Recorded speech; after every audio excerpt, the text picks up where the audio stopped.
Une des questions que j'avais pour Stéphane, et je te la pose maintenant avant de présenter notre prochain panéliste. Dans votre tome intitulé France de 2025, diagnostic stratégique, il y a quelques copies qui sont disponibles aussi. Stéphane, vous avez écrit une des premières phrases, « L'avenir, dit-on, ne se prévoit pas, mais se prépare ». Pourquoi ce titre? Pourquoi cette phrase? Alors, c'est une phrase qui peut peut-être vous surprendre, mais c'est très important de bien comprendre la différence. Effectivement, notre prétention avec cet exercice, ça n'est pas de deviner l'avenir. Ça n'est pas de savoir exactement comment sera la France en 2025. Notre prétention, c'est de deviner les grandes tendances qui vont changer la France à cet horizon. Qu'est-ce qui va se passer d'important, qui va modifier le contexte français avant 2025? Il y a des choses qu'on ne maîtrise pas, il y a des choses qui sont presque certaines, par exemple le vieillissement. Il y a des choses qui sont beaucoup plus improbables ou incertaines. Mais ce qui est sûr, c'est qu'il faut s'y préparer dès maintenant. Et j'ai un petit exemple qui va illustrer ce que je veux dire. C'est l'exemple un peu inquiétant, mais il faut affronter aussi les questions qui font peur, à une question des épidémies. Il y a eu dans le passé des épidémies importantes, des épidémies mondiales, comme par exemple la grippe aviaire, il y a eu des épidémies aussi de sida. Et nous pensons qu'il est presque sûr que nous connaîtrons une épidémie de ce type avant 2025. Donc nous sommes sûrs de cela, mais nous ne savons absolument pas ni quand, ni sous quelle forme. Mais ce n'est pas parce que nous ne savons pas ça et parce que nous ne pouvons pas deviner qu'il ne faut pas nous y préparer dès maintenant. Parce que pour faire face à une épidémie dans 15 ans, il faut se préparer tout de suite. Et donc ça illustre bien, je crois, cette phrase que nous avons écrite au début. I'm working for a Deutsche Bank, and as a bank, strategic foresight is a must because you have to provide for your clients from on a day-to-day basis, but also on a basis of several decades, some knowledge on the future. Because if we're talking to some clients like institutional investors and they're interested in where to put their money in infrastructure or wherever, we're talking about time horizons of probably 20 to 30 to probably 50 years. Like if we're talking about power plants and how to finance power plants or whatsoever.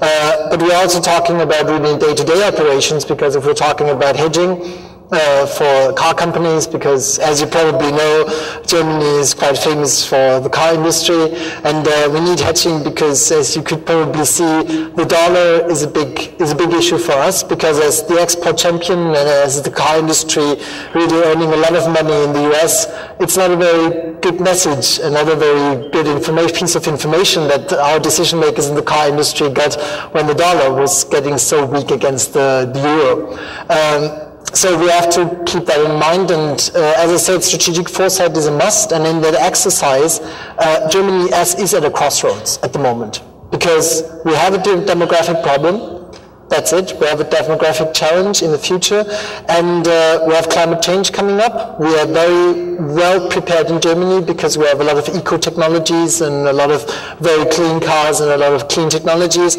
yet there is a lot to do. Because we still have some structures in the economy and in the society and in politics which are not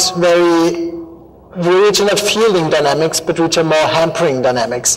So we had been asked by the chairman of Deutsche Bank Group and the board to come up with a scenario in Germany and to come up with implications for the banks and for our bank. Between forecasting and foresight, what difference do you see, and how have you defined foresight given the type of exercise that you conducted?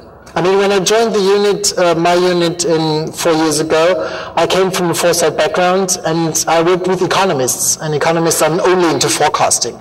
They do a lot of forecasting. One of my colleagues just wrote a book on methods of forecasting and whatsoever. So they're very much into numbers crunching. I'm very much into qualitative analysis, that is to say path-sensitive analysis, how to go with the qualitative issues like the future of values, future of religion, future of society, future of social capital and whatsoever.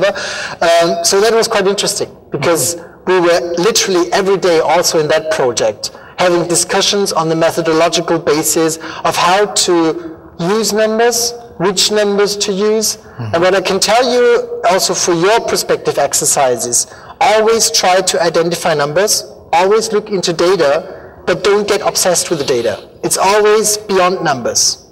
You always have to keep in mind that there are some dynamics which are not represented in numbers. And there is a lot of political economy of statistics. Like Churchill once said, I only trust these statistics that I have made up myself. And it's very important to keep that in mind, because we have been doing this study, and we have been intensely discussing that with the persons in UK. Yeah, you could probably see that a car background, car industry background, a pharmaceutical background in Germany, and in the UK, the financial services backgrounds, it creates some blind spots, also concerning statistics. So what we learned is that with a structural constant approach, so you're only taking that numbers and that industries you have at the moment, is probably not the way to identify those industries which will be there and which will be up and running and championing in 2020. We had a new Prime Minister, a new government, and they, having come to power after a few weeks, looked around and thought, where are we going to get the best ideas? Mm-hmm. And you get ideas from parliamentarians, of course, and you get ideas from political parties, of course, and you get ideas from the bureaucracy. But it's not enough. Mm-hmm. It's clearly not enough. And if you're trying to set an agenda for the next 10 years, you really have got to consult, not just consult, but draw out the whole community. And so this idea of Kevin Rudd's, the new Prime Minister, was to get the best 1,000 thinkers in the country, very ambitious program, put them all together, divide them into 10 groups of 100, and give them 2 days to talk and 2 days to produce a report. Mammoth task, just a mammoth task. Everything was on the agenda, absolutely everything. And in case you think this is not relevant to Canada, let me just tick off perhaps some of the issues which we confront in the future in Australia, and you might think which of these are relevant to Canada. Firstly, it's a very big country. It's a continent-sized country. It's a federation. Not easy. It has a Westminster system of government. It has a very sparse population, but they're all concentrated around the southern rim. Mm-hmm. It has a very light population density, but very high rate of urbanization. Mm-hmm. It has a very difficult climate, a hostile north. Mm-hmm. Ours is hot. Yours is cold. It has... Thanks for telling us. But certainly not the last weekend. And of course it has a very similar economy in terms of, as Canada's, in terms of resources, resource economy. It's an immigrant population, same problems of Indigenous people, Indigenous exclusion, the same level of income per head. So, you know, the sorts of problems that Australia faces over the next 10 years are really very similar to a lot of the problems that Canada faces, added to which is the feeling that from the Australian point of view, the whole balance of power in the world is shifting very much to Asia. You think that 45% of world trade in the next 10 years is going to be within Asia. These are opportunities which not only can we not afford to miss, but we really desperately must be on the right side of. So there's a feeling that Australia is changing internally. It's changing economically, it's changing socially. There are lots of issues which we must come to terms with if we're going to manage the next 10 years.